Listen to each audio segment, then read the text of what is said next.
Всем привет! Сегодня мы с вами будем печь очень вкусные, ароматные, мягкие, пышные сдобные булочки с маком.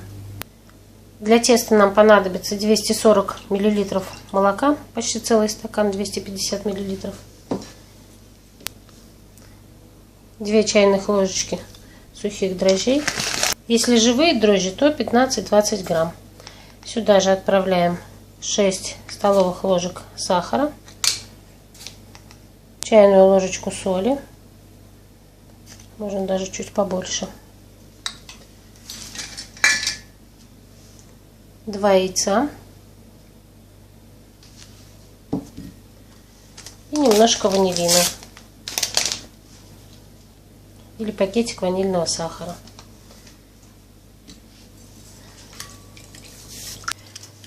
Все перемешали. В обычное тесто я, кстати, яйца не добавляю никогда.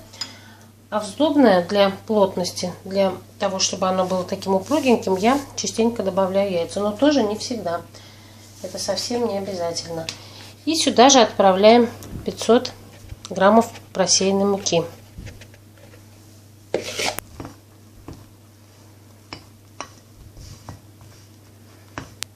И сначала замешиваем ложкой. Когда тесто соберется вот в такой ком, что вымешивать его неудобно, переходим на вымешивание руками.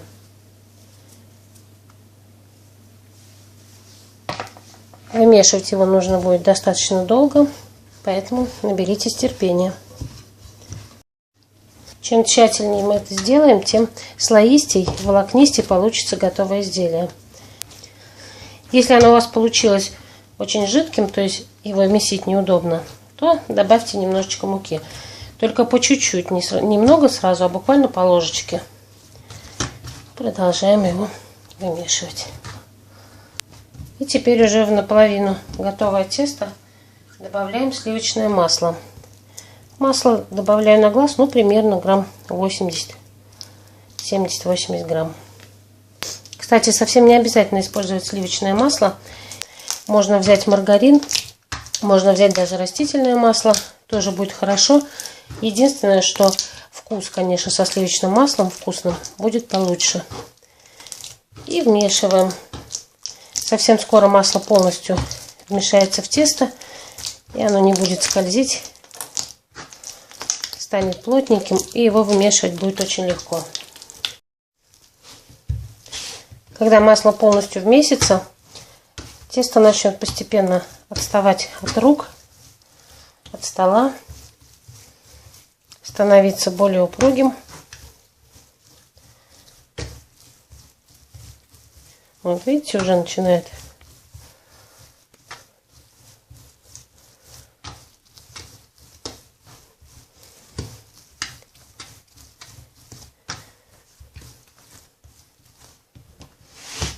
Собираем все масло.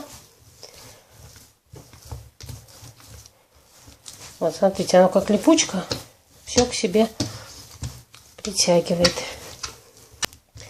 И хотя тесто уже не липкое, полностью отлипло от поверхности, довольно-таки эластичное, нам нужно обязательно его еще помесить минуточек 10, чтобы оно стало еще более гладким, еще более эластичным, чтобы оно не рвалось при растягивании, а расходилось пленками. И спокойно, никуда не торопясь, вымешиваем, складываем, тянем.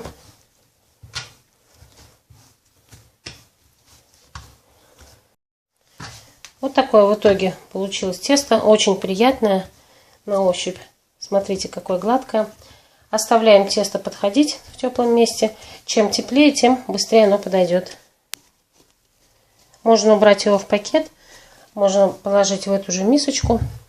Можно ее предварительно смазать растительным маслом, чтобы тесто не липло. Натягиваем пленкой, либо закрываем крышкой и убираем в теплое место на расстойку.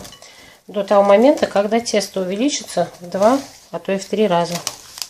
Чем теплее будет в этом месте, тем быстрее оно поднимется. В идеале, конечно, дать ему градусов 30, но не у всех есть такая возможность.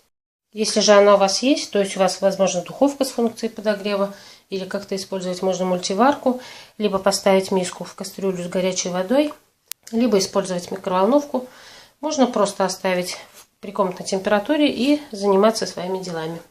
Можно использовать метод холодной расстойки, то есть убрать подготовленное тесто в холодильник для подъема на всю ночь. С вечера сделали, утром достали готовое тесто.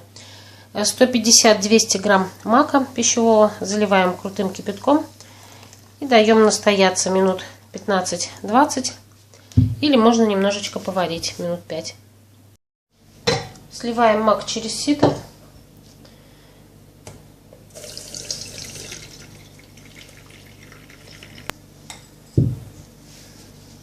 Добавляем к нему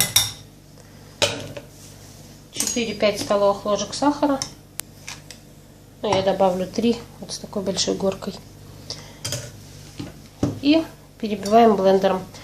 Или можно прокрутить через мясорубку, если вы очень хотите избавиться от крупинок. Можно оставить как есть, то есть сахар смешать с размокшим маком, и все, и достаточно.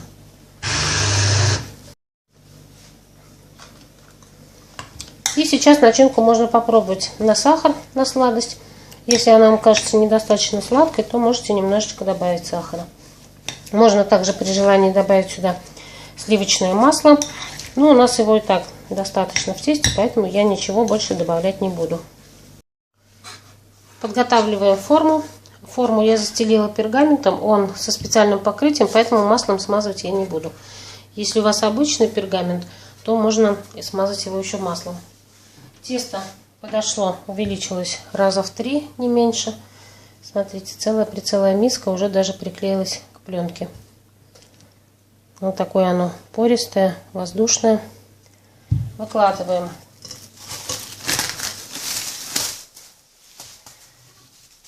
Такая шапочка.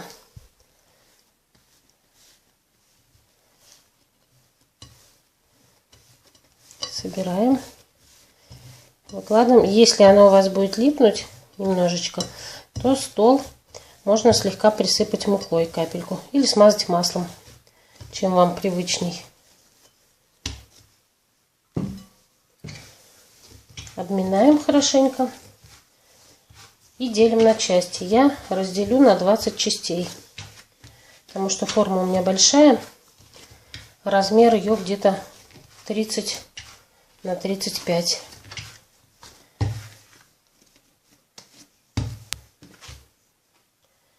Разделю пополам. Из каждой части 10 булочек.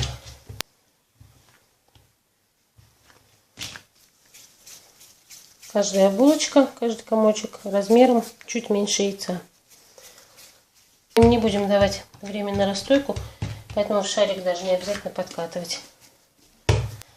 Раскатываем каждый кусочек теста в полоску.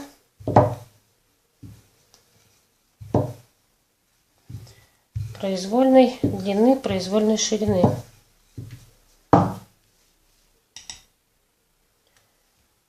Кладем пару ложечек начинки.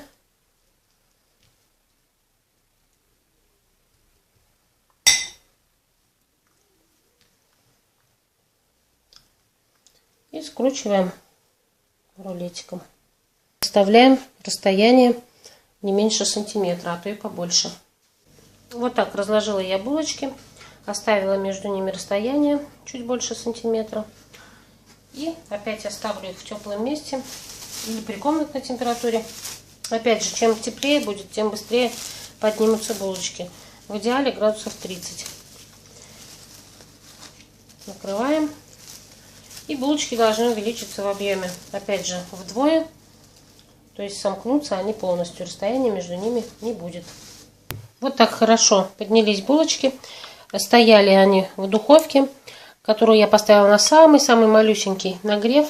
Огонь еле-еле горел, а дверцу оставила полностью открытой. Сейчас я ее закрыла и поставила разогреваться духовку градусов где-то до 170-180.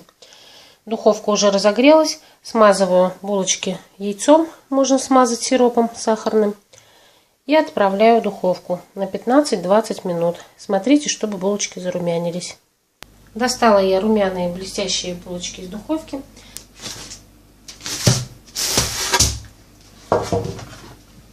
Достаем аккуратно, по мере возможности, их из формы, чтобы донышко не отсырело. И даем немножко остыть. Сейчас возьмем средненькую.